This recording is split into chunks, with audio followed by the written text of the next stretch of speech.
The raid has been out for a while now, and there have been plenty of seasons that have brought changes to the various builds as well as enemies in the game. So how has that affected the raid? Are the same builds that I recommended months ago still viable, or is there a completely new meta for it? Now, if you're looking for a breakdown of the actual encounters and specific mechanics in the raid, then I suggest you check out my previous raid guide. For this video, I'll mainly be focusing on the weapons and builds themselves. Now, Heavy Gunner has been the build that has seen the most recent changes, but it's still an excellent and go-to option for all of the encounters, and at least to me, the one that requires the least amount of effort to make work. I tried a ton of different weapons, but overall I settled on 3 options. This doesn't mean you can't use any of the others, but these just felt the best. From my own runs and seeing what others have been using during them, the Gauss minigun, the Flamer, and the Tesla cannon are seemingly the most popular choices at the moment, and for good reason. The Gauss minigun, which I recommended in my first raid guide, is particularly strong for the first, third, and fifth encounter. The fourth encounter is kind of irrelevant since you're only shooting crystals, so anything will really do there, and the second encounter, being the drill, will depend on what you're doing. If you're a runner, then, well, you're running and your weapon is irrelevant. If you're defending, then you're going to want to make sure you have a good weapon, because the mole miners in there have been beefed up quite a bit. What worked before does not work nowhere near as well now. The Gauss Mini will work here, but I've had the best success with the Tesla cannon. Nothing else works better in my opinion here. You can stun everything in the area and they all just chill around the place and look at you. And that's what you want to do here. Only kill the actual mole rat landminers and leave the rest, because that stops the spawns of the even more beefed up, angrier versions. Another great option is something like the bow with an electrician's 4th star effect, if you have it of course, which when you reload sends out a shockwave which stuns the enemies. Similar situation to the Tesla cannon. So if you see someone defending with something like the Tesla cannon, don't start killing the mole miners. They're leaving them alive for a reason. Just keep running for fuel. The quicker the fuel gets done, the better. The Flamer is also a pretty good choice for the second, third, and fourth encounter, anything where the enemies are right up close. Of course, the Holy Fire is the main option you'll see being used. As for the weapon and build itself, depending on your weapon choice and the role you go for, some perk cards can be changed, but for the most part overall, this is what I was using.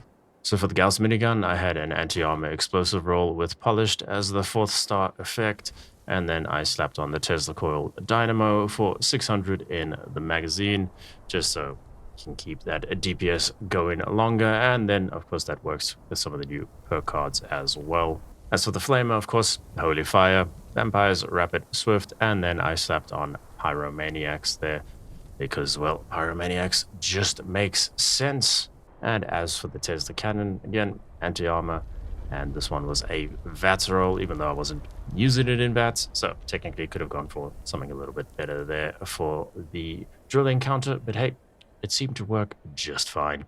Now, as for the build and which perk cards to focus on, it would very much depend on how much stuff you like to carry and the role on your weapon that you're going for, but typically Bulletstorm, of course, one of the new cards, so spending more ammo gets you more damage, block and load, keeping half of your Bulletstorm stacks when you reload, and then I also had some easy target in there for more range damage against crippled targets. Of course, you can go and increase your easy target if you don't need a carry, or if you don't need to have as much carry weight stuff, Garm's Keeper, Traveling Pharmacy, Bandolier, etc.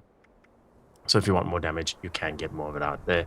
Grenadier, mainly using for stuff like the Tesla cannon, but it will work with the explosive bullets as well.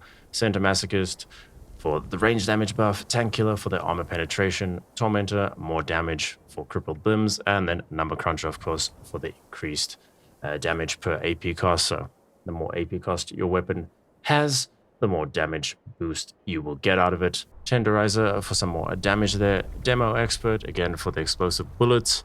If you're not using the Gauss Mini or having an explosive bullet effect, then you don't need to use that one. Adrenaline for the kill streaks, getting more damage there, as well as Gunslinger for the weak spot damage, and then just one gun army for some stagger and limb damage. In terms of the legendary perk cards, Electric Absorption and Funky Duds, because there's a lot of poison in the raid itself, and then taking one for the team, so you get more damage boost when the enemies attack you.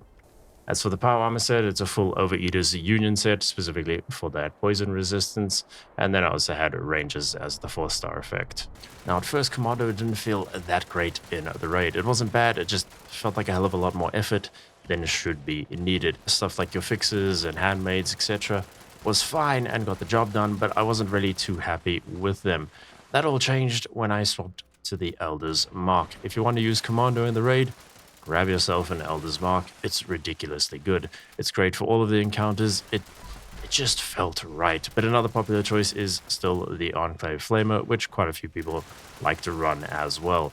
Now, there's two routes that you can take for Commando, the stealthy approach or the loud in power armor approach. For the most part, you'll have an easier time with the power armor approach just because maintaining stealth can be a bit of an issue in the raid.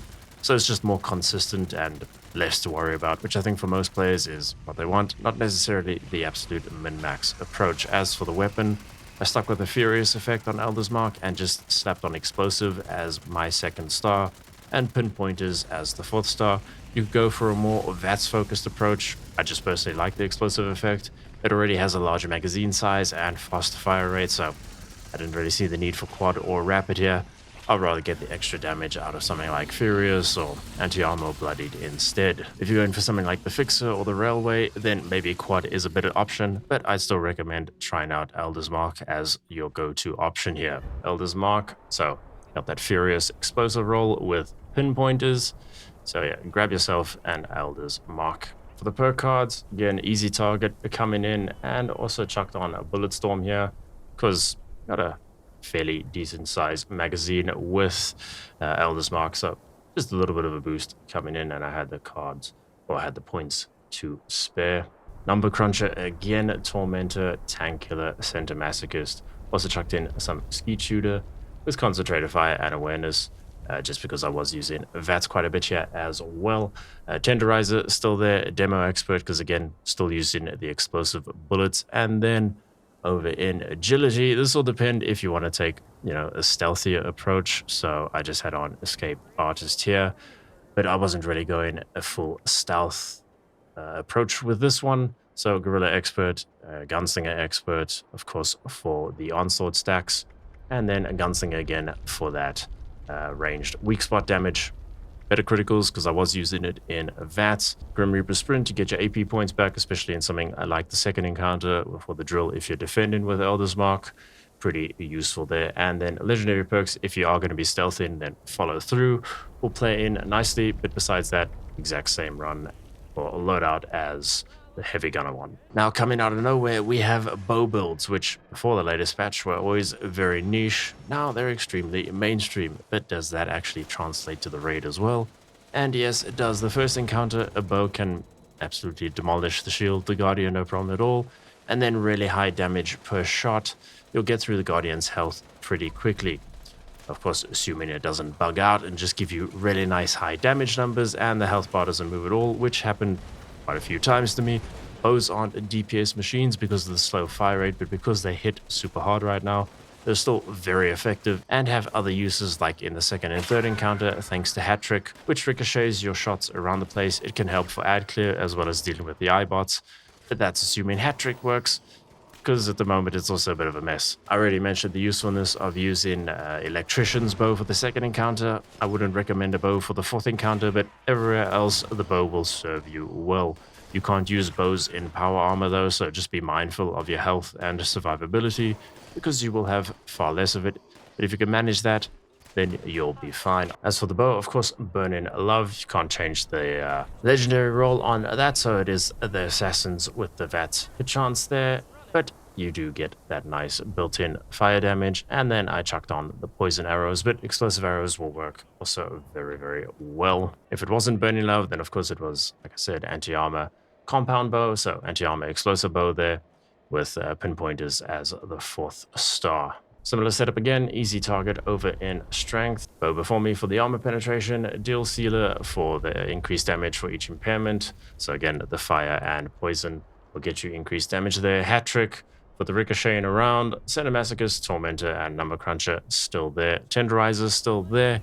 Pyrotechnician, so more fire damage based on your end. This can also work well if you're going for the Flamer, by the way, in Heavy Gunner, and instead of the Demo Expert. But if you use an Explosive Arrows, then chuck on Demo Expert. This one, more the stealth approach, so Sneak, Mr. Sandman, Covert Op, Ninja, and then, of course, Gunslinger for that weak spot damage.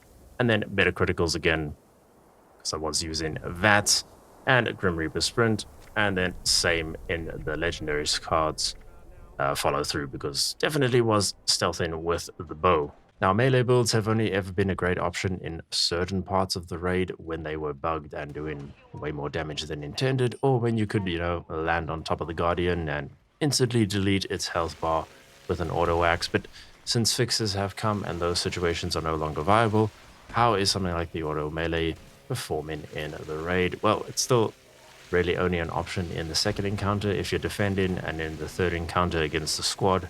So its usage is still very limited, and I honestly haven't seen anyone running auto melee in any of my runs and teams that I've been in. And after trying to defend the drill with what would be considered a guard roll auto axe, it still wasn't good enough. So yeah, maybe at the moment, just give it a skip.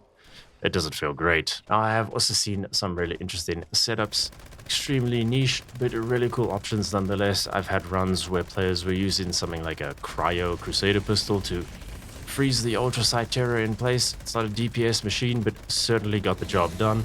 I've also seen some wild black powder rifle single shot insane damage users where the health bars just absolutely disappear the moment they fire. So there's definitely builds out there where if you absolutely min-max and go for all of the stacking buffs and consumables, you can get some crazy awesome results. But my recommendations and playstyle is more just overall effectiveness in all of the encounters with minimal effort required on your part, because even without min-maxing, you can still clear the encounters in a couple minutes. It doesn't matter if you can kill the Guardian in 30 seconds or a minute, at least not to me. But hopefully this helps you out. If you've had great success with certain builds or particular weapons, leave them down in the comments below. If you want to ask a specific question or need help with something, you can find a Discord link in the description. But for now, thanks so much for watching. I'll see you in the next one.